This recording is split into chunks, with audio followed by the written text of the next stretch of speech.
Good evening, listeners. This is Thomas Walker bringing you another episode of The Voice on the Tape on this quiet evening of June 12th, 1962. Tonight, we turn our attention to the cold, gray waters of San Francisco Bay, where just hours ago an event occurred that has authorities baffled and a nation beginning to take notice. Alcatraz Federal Penitentiary, known simply as The Rock, to those unfortunate enough to be sentenced there, a maximum security prison sitting alone on a windswept island, surrounded by the frigid currents of San Francisco Bay.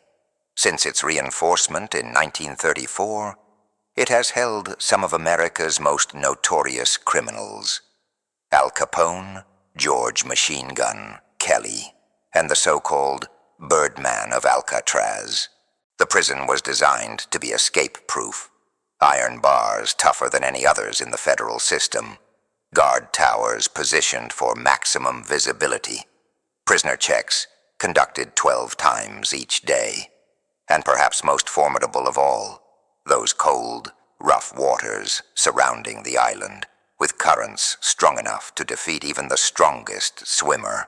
Yet this morning, as guards made their routine bed check, they discovered something that has occurred only rarely in the prison's history: 3 men missing from their cells.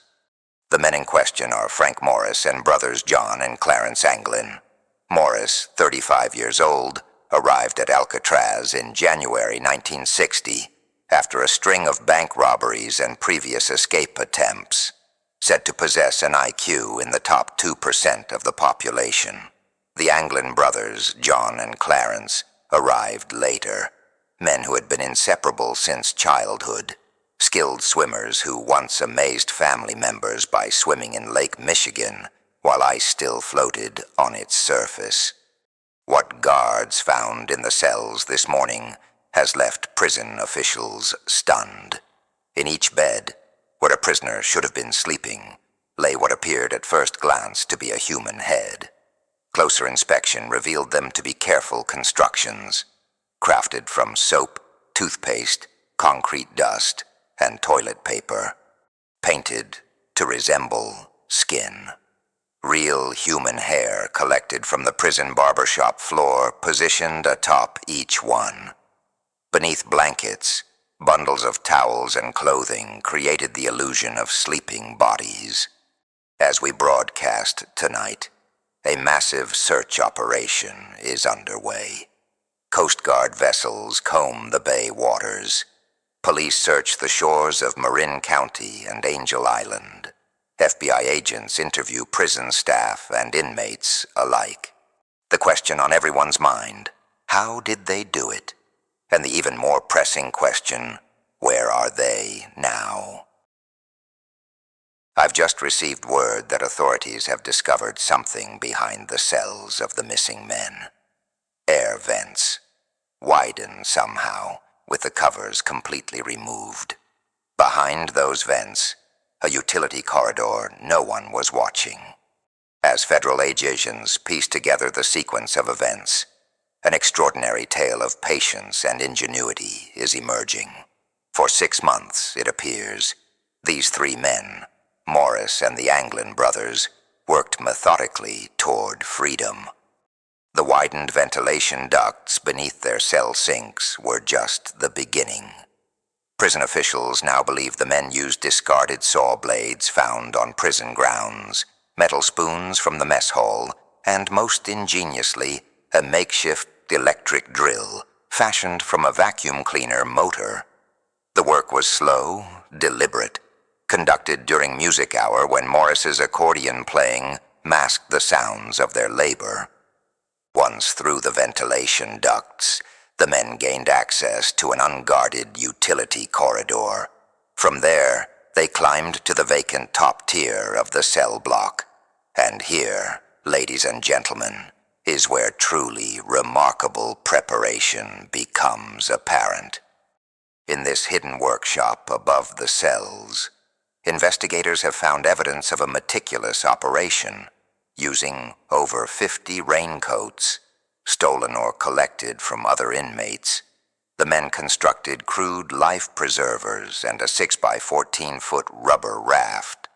The seams were carefully stitched by hand, then sealed with liquid plastic from the prison workshops. The heat from nearby steam pipes was used to vulcanize the rubber.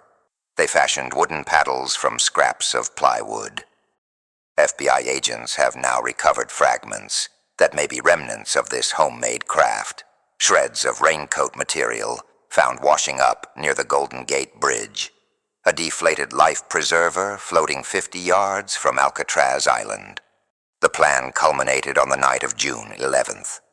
After placing their dummy heads on their pillows, the men climbed through the ventilation shaft to the prison roof. There they removed rivets from a large fan, creating an opening. They descended 50 feet by sliding down a kitchen vent pipe, then scaled 2 12-foot barbed wire fences.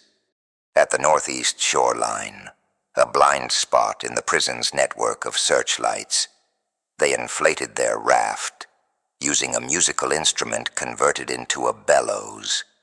And sometime after 10 p.m., they pushed off into the darkness. A fourth man was meant to join them.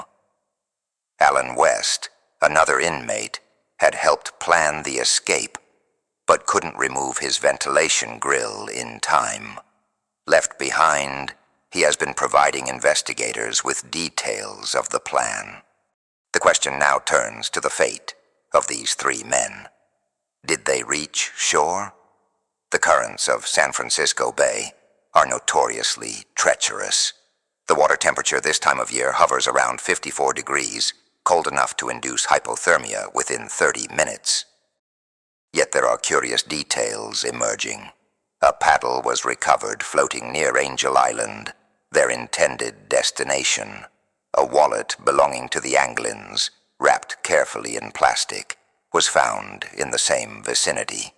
Most puzzling of all, a report has just reached us that a San Francisco police officer observed what he called an illegal boat in the bay near Alcatraz at approximately 1 a.m. on the morning of June 12th.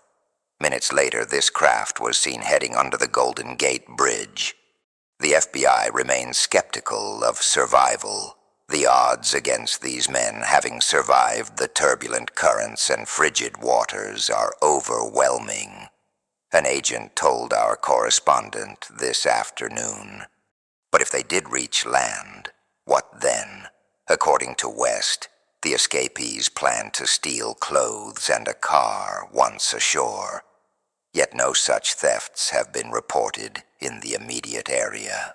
I've just received word that a woman has come forward claiming to have received a phone call yesterday from a man identifying himself as John Anglin. The caller requested to arrange a meeting with the U.S. Marshal's office. We seem to be experiencing some technical difficulties. Please stand by as we...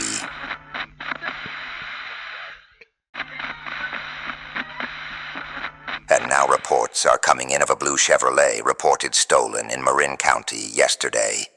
Could there be a connection? As night falls once again on San Francisco Bay, the search continues. 3 cells sit empty on Alcatraz Island. 3 men have vanished. But to where? Into the cold depths of the bay, or somewhere out there, beyond the reach of prison walls. As the search enters its 3rd day, the fate of Frank Morris and brothers John and Clarence Anglin remains shrouded in uncertainty. The waters of San Francisco Bay have yielded few conclusive answers. Those fragments of evidence, a homemade paddle, scraps of raincoat material, a carefully preserved wallet, tell us only part of the story. The investigation has expanded now. Authorities are checking records nationwide. Relatives are being interviewed. Boat operators across the bay have been asked to report any unusual debris. Yet the men themselves remain ghosts, neither confirmed alive nor dead. The stolen blue Chevrolet we mentioned earlier has indeed drawn the attention of investigators. A motorist in Stockton some 80 miles east of San Francisco, has reported being forced off the road by 3 men in a vehicle matching that description. The timing aligns with the escape. A coincidence, perhaps, or something more. We may never know with certainty what transpired after those 3 men pushed their makeshift raft into the darkness. Did they succeed where so many others had failed, or did the bay claim them as it has claimed others before? Consider this curious fact, ladies and gentlemen. Just 6 months from now, a fellow Alcatraz inmate named John Paul Scott will swim from the island to the southern end of the Golden Gate Bridge.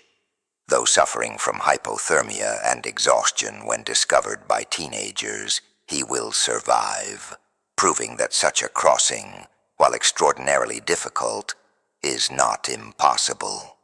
The officials at Alcatraz have remained tight-lipped about the security failures that allowed this escape to occur, but sources within the Bureau of Prisons suggest that this incident may accelerate discussions already underway about the prison's future.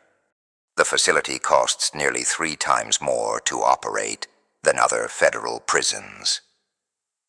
50 years of saltwater saturation has severely eroded the buildings. Perhaps the days of the Rock are numbered, regardless of whether this escape proves successful. For the families of Morris and the Anglin brothers, this disappearance marks the beginning of what may be decades of uncertainty.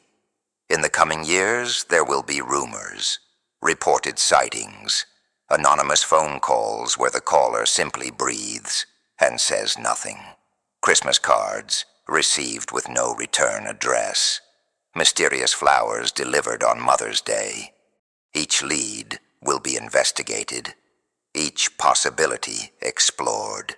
The FBI will keep this case open for 17 years before concluding that the men most likely drowned that night.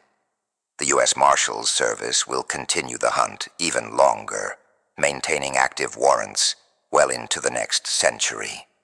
And so we leave this mystery as it stands tonight. Unresolved, compelling, haunting. 3 empty cells, 3 missing men. A trail of evidence that disappears into the cold waters of San Francisco Bay. Perhaps somewhere, in a small town or a distant country, 3 aging men occasionally glance over their shoulders, wondering if their past will ever catch up to them. Or perhaps they rest now at the bottom of the bay, having paid the ultimate price for their bid for freedom. The truth waits somewhere, beyond the island, beyond the water, beyond our reach. This is Thomas Walker for The Voice on the Tape, signing off. Good night, and remember, not all disappearances end in discovery.